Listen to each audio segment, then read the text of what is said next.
Present indefinite tense का अनुवाद करेंगे। इसे समझने के लिए हमें सब्जेक्ट को समझना होगा। कोई भी जब हम ट्रांसलेशन बनाते हैं तो उसमें ये जो मेन रूल होता है S V O, as for subject से हिंदी में हम कर्ता करते हैं। वी फॉर ऑब्जेक्ट को हम वी फॉर वर्ब को हम क्रिया करते हैं और ओ फॉर ऑब्जेक्ट को हम लोग कर्म करते हैं। अब इसमें यदि आ जाए कि राम जाता है, तो राम सब्जेक्ट हो गया, जाना वर्ब हो गया। यहाँ पर ऑब्जेक्ट नहीं है, इस सेंटेंस में ऑब्जेक्ट नहीं है। राम जाता है, राम गोज।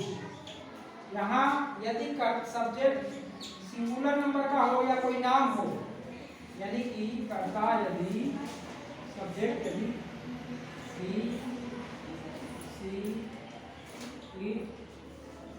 नाम तथा एक वचन का हो तो हम क्रिया के फर्स्ट फॉर्म में एस या ईएस लगा देते हैं। जैसे राम रोज हो गया, मोहन पत्र लिखता है। मोहन क्या हो गया? सब्जेक्ट। लिखना क्या हुआ? वर्ब हो गया। और पत्र क्या हो गया? ऑब्जेक्ट हो गया। इसको हम भी S plus V plus O के हिसाब से बनाएंगे। तो पहले एस मोहन लिखते हैं। मोहन क्या है? सब्जेक्ट हो गया। वर्ब इसमें क्या है? लिखना। लिखना की इंग्लिश में हम कहते हैं राइट। लेकिन चूंकि यहाँ मोहन सिंगुलर नंबर का सब्जेक्ट है तो वर्ब को भी सिंगुलर नंबर का होना चाहिए। सब्जेक्ट एंड वर्ब कंकार्ड को स्थापित करने के लिए यहाँ हम क्रिया में एस या ईएस लगाते हैं। मोहन सिंगुलर नंबर में आएगा, इसलिए राइट में भी हम एस जोड़ देंगे। मोहन राइट पत्र का लेखक। मोहन राइट्स। इस तरह से जो यदि कर्ता ही सी किस नाम तथा एक वचन का होता है तो सबसे पहले हम कर्ता सब्जेक्ट को लिखते हैं, फिर वर्ब का फर्स्ट फॉर्म लिखते हैं, उसमें एस या ईएस जोड़ देते हैं। यहाँ पर हमने क्या जोड़ा है? एस जोड़ दिया।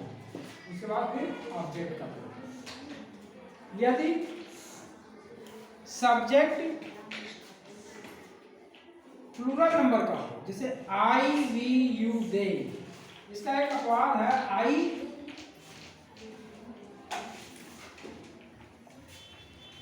आई भी सिंगुलर नंबर है, लेकिन उसके साथ जो भी रूल लगते हैं वो प्लूरल नंबर वाला लगता है, बहुवचन वाला है।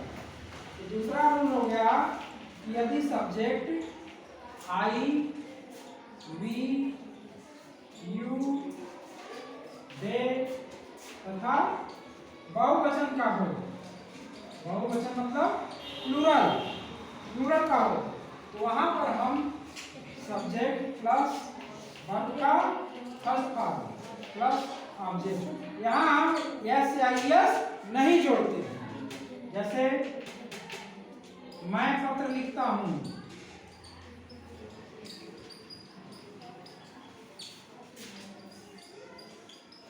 इसका ट्रांसफर हो जाएगा मैं के लिए आई। एक बात याद रखिए, आई एक ऐसा लेटर है जो कि हमेशा कैपिटल लिखा जाता है, चाहे सेंटेंस के स्टार्ट में आए या सेंटेंस के बीच में आए, कहीं भी रहेगा वो हमेशा कैपिटल में ही लिखा जाता है। बीच में आएगा जिसे हम स्मॉल लेटर में नहीं लिखेंगे। आई सब्जेक्ट हो गया और लिखना वर्ब हो गया। यहाँ पर ये क्या होगा? सब्जेक्ट वर्ब और ये ऑब्जेक्ट। तो सबसे पहले हमें सब्जेक्ट लिखना है आई, फिर वर्ब राइट और पत्र का। इसी तरह से तुम खेलते हो, यू प्ले, मोहन तो नाम होता है, बच्चे दौड़ते हैं, चिल्ड्रेन रन, बच्चे गेंद खेलते हैं, चिल्ड्रेन प्ले बॉल। इस तरह से जो साधारण वाक्य है, सिंपल सेंटेंस है प्रेजेंट इंडेफिनिट का, उसमें जो दो तरह के कर्ता हैं दोनों का ट्रांसलेशन हम लोगों ने समझ लिया। अब हम आते हैं इसके नेगेटिव और इंट्रोगेटिव सेंटेंस की तरफ। नेगेटिव और इंट्रोगेटिव का ट्रांसलेशन हम कैसे बनाते हैं इसे हम समझते हैं।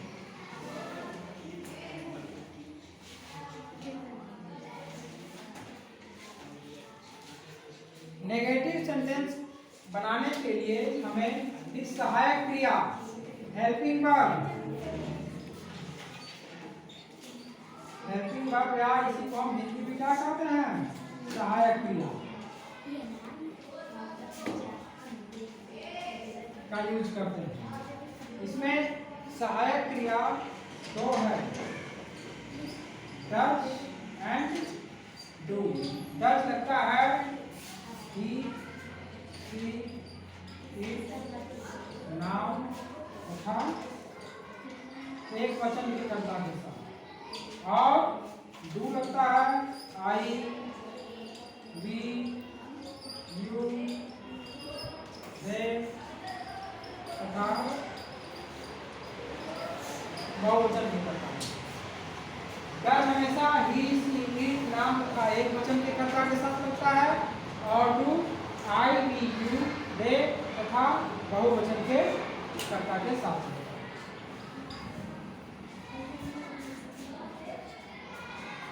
अब इसका एग्जाम्पल मैं बता रहा हूं, जैसे राम पत्र नहीं लिखता है,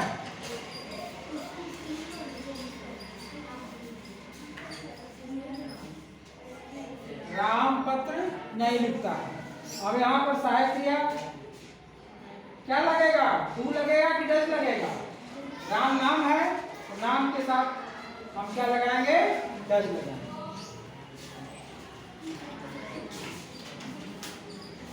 क्या हो जाएगा, राम फिर डज, नहीं के लिए नाम, लिखना का राइट और पत्र का letter. Ram does not write letter. इसी तरह से तुम पत्र नहीं लिखते हो, तुम पत्र नहीं लिखते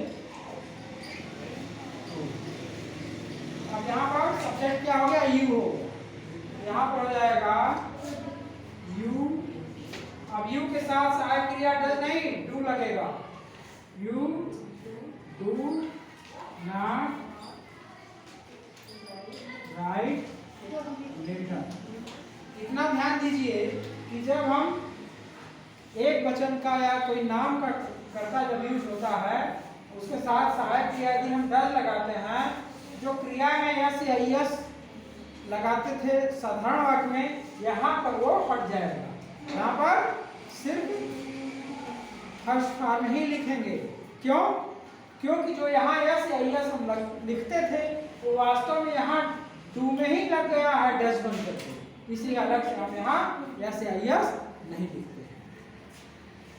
तो इस तरह से एक बार से फिर से इसको मैं रिकैप कर देता हूँ कि प्रेजेंट इंडेफिनिट टेंस जिसका पहचान है हिंदी वाक्य के अंत में ता है, ते है, ती है, और इसका जो हम ट्रांसलेशन बनाते हैं तो ही, सी, इट, नाम तथा एक वचन के कर्ता के साथ क्रिया के फर्स्ट फॉर्म में हम यस या यस लगा देते हैं, और आई, वी, यू, दे तथा बहुवचन के कर्ता के साथ सिंपली वर्ब का फर्स्ट फॉर्म रखते हैं, इसमें यस या यस नहीं लगता। इसे समझने के लिए हम एक 6 वाक्य बनाते हैं, एक वाक्य को 6 वाक्य में बना देते हैं, जिससे कि इस टेंस का नेगेटिव और इंट्रोगेटिव आसानी से समझ में आ जाएगा।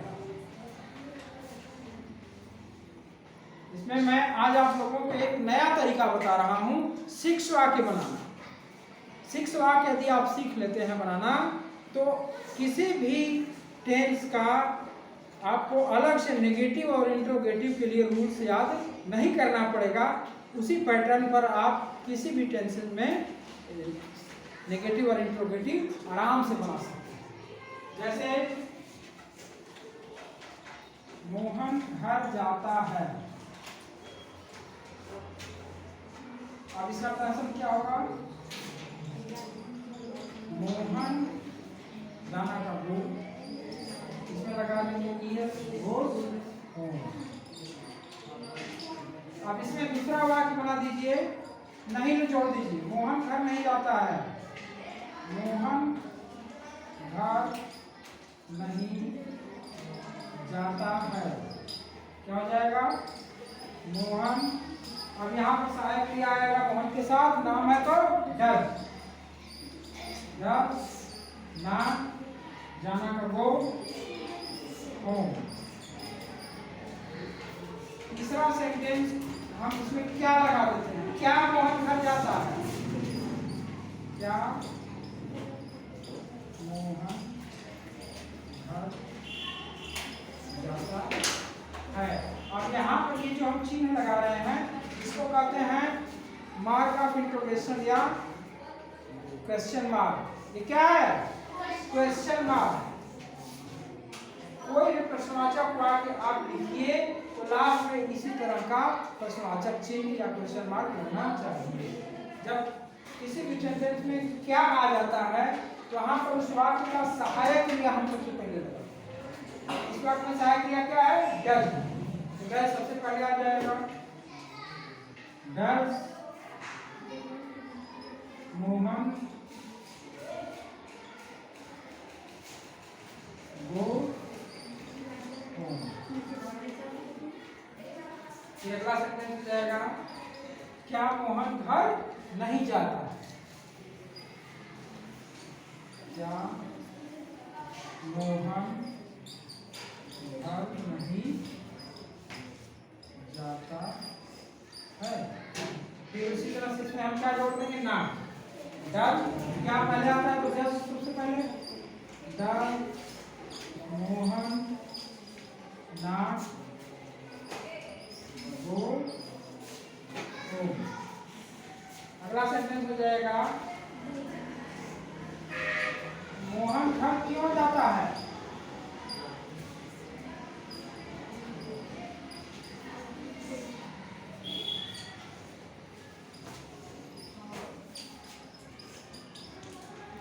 मोहन घर क्यों जाता है?